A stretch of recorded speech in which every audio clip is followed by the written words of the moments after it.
अतुल सुभाष की खबर सुनी, वो 34 साल का लड़का जो बंदा मरा है उसने फांसी लगाई, वो क्यों? वो प्रताड़ित था। एक तो उसके ऊपर केस लगाया गया, दूसरा वो कोर्ट कचहरी, तीसरा जज उस पर प्रेशर बना रहे हैं, वकील प्रेशर बना रहे हैं, तो उसने कहा इससे तो मैं मर जाऊं बढ़िया, तो क्योंकि उस पर झूठा लगाया। सबसे पहले जज को दोषी ठहराया। मैं दहेज प्रथा के 304B का जो केस बनते हैं 90% झूठे होते हैं, 90%, क्योंकि मैं खुद उसका प्रताड़ित हूँ। अच्छा, मैं खुद 304B में काट के आया हुआ हूँ।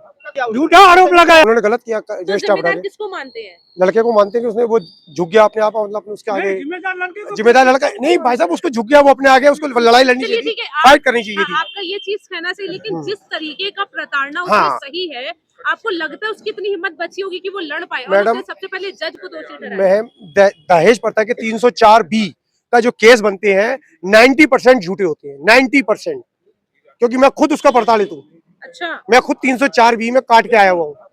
मैं खुद 304B में, जो कि मेरा कोई रोल नहीं था, मेरा कोई रोल नहीं था उसमें, लेकिन क्या, क्योंकि महिलाओं की सुनवाई होती है। हमने 2 साल केस लड़ा, केस लड़के बाइज्जत बरी हुए। तो भैया आपको नहीं लगता कि महिलाओं के लिए कानून कुछ ज्यादा ही हाँ बिल्कुल, आप खुद एक महिला है कि ज्यादा, मतलब कुछ ज्यादा, आप भी जॉब कर रही हैं। अच्छा, आप भी, ठीक है, चलिए महिलाओं के लिए तो देखिए, महिलाओं के लिए तो कानून बना दिया है, लेकिन उससे सबसे पहले जज को दोषी ठहराया। तो आपको क्या लगता है जो भारत की न्याय व्यवस्था है वो कहाँ तक दोषी है? मैडम देखिए, न्याय व्यवस्था चलती है कागजों के ऊपर। जो पेपर बोलेंगे जज ने वो इंसाफ करना है। चाकू बरामद होगा तो कहेगा चाकू पाया गया, जज खुद उस जगह पे मौजूद नहीं होता। ये सारा लेखा जोखा होता है पुलिस द्वारा। जो पुलिस को पैसा खिला देगा, चाहे वो लेडीज हो चाहे जेंट्स हो, उसी के हिसाब से FIR दर्ज होगी। मैं खुद भुक्तभोगी हूँ, मैंने खुद के ऊपर देखा है, वैसी FIR दर्ज हुई जैसा पैसा खिलाया गया। पैसे के ऊपर सारा खेल है। जज अंधा है बेचारा, वो तो वहां बैठा है, उसको जो कागज पेश होंगे उस हिसाब से वो अपना इंसाफ करेगा, जो कागज बोलेंगे।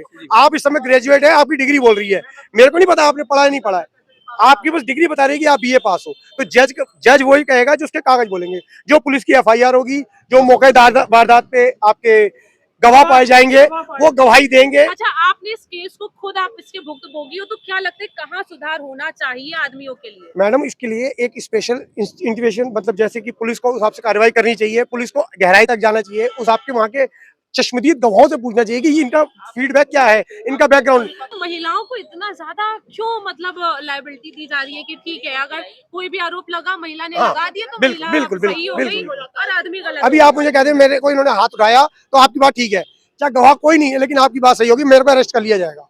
मैं कहूंगा मुझे अरेस्ट, मैडम ने हाथ उठाया तो पहले पूछेगा बताओ किसके सामने उठाया, किसने मारा, कौन कह रहा है लेडीज, वो नहीं पूछते ना।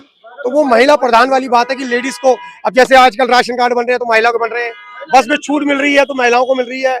जेंट्स गरीब है बेचारा, मजदूर है, चल रहा है, उससे टिकट चाहिए, नहीं तो नीचे उतर, नहीं तो पर्ची कटेगी। लेडीज 50,000 कमा रही है, रिक्शा बस में जा रही है, लेकिन उसका टिकट फ्री है। मैं खुद बेटियों वाला हूँ, मेरी बेटियां हैं, सब फ्री है, लेकिन बेटों के लिए कोई बात नहीं। मतलब कहते हैं बहनों के लिए है, जीजा जी के लिए कुछ नहीं। केजरीवाल की बहनें हैं तो जीजा जी भी तो हैं, तो जीजा जी फ्री नहीं है, बहनें फ्री हैं। या तो वो फ्री करें तो सबको। मेरा इसका सीधा निपटारा ये है, आप प्राइस कम कर दो ना, आप एक टिकट बना दो, 5 रुपए का टिकट है, क्या महिला चले चाहे पुरुष चले, 5 रुपए का, 5 मिनिमम टिकट कर दो जी। दिल्ली में कहीं भी जाओगे आपको 10 रुपए का टिकट है। अरे नहीं, फ्री करना है आपको तो एक एज लिमिट करके फ्री कर दो। एक मेरा जो सुझाव है मैडम, बाकी तो आप लोग सही हैं कि भाई एक प्राइस कर दें, एक प्राइस में आप महिला भी चले, महिला भी आसानी से दे सके और पुरुष भी आसानी से दे सके, जो मेरी एडवाइस है। और बाकी रह गई मैडम, केजरीवाल की हवा निकल चुकी है, जो वो जेल देख चुके हैं, वो जेल काट चुके हैं, सब पढ़े लिखे हैं, मैं भी पढ़ा लिखा हूँ। आज उनका जो शीश महल बना सबने देखा, 24 करोड़ 30 करोड़ रुपया लगा, सबने देखा, अंदर का ड्राइंग रूम देखा। भी झुग्गी झोपड़ी और गरीब वर्ग है वो तो केजरीवाल को सपोर्ट कर रहे हैं। मैडम तो आप झुग्गी झोपड़ी में जाइए, आज के टाइम में झुग्गी झोपड़ी वाला ही परेशान है, ये सब झुग्गी झोपड़ी है।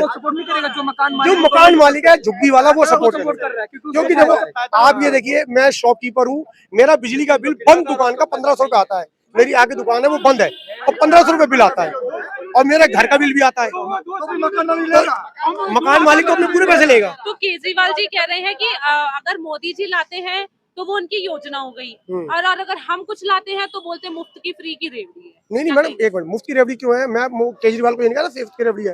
केजरीवाल जी जो वादा करके आए थे, मैं गाड़ी नहीं लूंगा, मैं बंगला नहीं लूंगा, मैं सामान नहीं लूंगा, मैं कोई सिक्योरिटी नहीं लूंगा, आज उन्होंने सब कुछ ले रखा है। आज उनके जितने MLA आप उनके करिए, इंडिया के सारे करोड़पति अरबपति है। ये पवन शर्मा दूर में जाइए आदर्श नगर में, जब एमएलए नहीं था तो उसकी क्या औकात थी और आज उसकी क्या। वंदना जी को ले लो ना बगल में, मुकेश गोयल जी को ले लीजिए, जो अब उनके मुकेश गोयल जी जो हुए, वंदना कुमारी को ले लो, क्या थी वंदना कुमारी, आज वंदना कुमारी की प्रॉपर्टी कितने की है, करोड़ों अरबों में प्रॉपर्टी है। तो कहने की बात है अगर मोदी जी आ जाते हैं तो दिल्ली का किस तरीके से परिवर्तन होगा? मैडम, जैसे यूपी का हुआ, सीधा सा जवाब है, जैसे यूपी का हुआ, जैसे महाराष्ट्र का हुआ, जैसे हरियाणा का हुआ, और नंबर 1 पे यूपी है। आप यूपी के बंदों से जाके पूछ लिए, उनकी एक लाठी चलती है, उसमें हिंदू हो, मुसलमान हो, ईसाई हो, सिख हो, सबके लिए एक साथ। लेकिन अगर अरे भैया एक मिनट, लेकिन सबसे खराब जो अगर बात करें एजुकेशन की क्वालिटी, तो शिक्षा में सबसे नीचे तबके पे यूपी बिहार आता है। और पिछले 10 साल से अरे एक मिनट रुकिए, मैं खुद भी यूपी से हूँ, और कम से कम पिछले 10 साल से शिक्षा को लेके यूपी का अभी भी लेवल नीचे है। तो योगी जी की ऐसी कहाँ कमियां रह गई है जो आज भी शिक्षा में सबसे पिछड़ा हुआ है यूपी बिहार? और वहीं अगर केजरीवाल की बात करें तो ठीक है, उन्होंने स्कूल्स बनवाए हैं बच्चों के लिए, गरीब का बच्चा पढ़ के ऊपर उठ रहा है, इसको लेके आप क्या कहेंगे? मैडम देखिए, यूपी में ये आपकी बात से मैं सहमत हूँ कि शिक्षा में कमी है, लेकिन जो कमी आज से 10 साल पहले थी अखिलेश के टाइम में, उससे उन्नति हुई है। मैं मानता हूँ उन्होंने उस पर ज्यादा जोर नहीं दिया, केजरीवाल जी ने जोर दिया, केजरीवाल जी ने सुधार किया, केजरीवाल जी ने सुधार किया इस शिक्षा में किया। लेकिन शिक्षा के साथ साथ उन्होंने भ्रष्टाचार बहुत किया। वाइन शॉप पे आप देख लीजिए, उस बहन से पूछिए, उस बेटी से पूछिए जिसका आदमी शराब से एक बोतल के साथ एक बोतल फ्री, पौए के साथ पौआ फ्री, क्यों?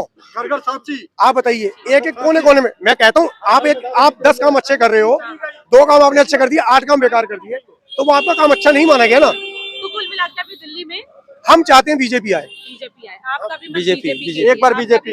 एक बार बीजेपी।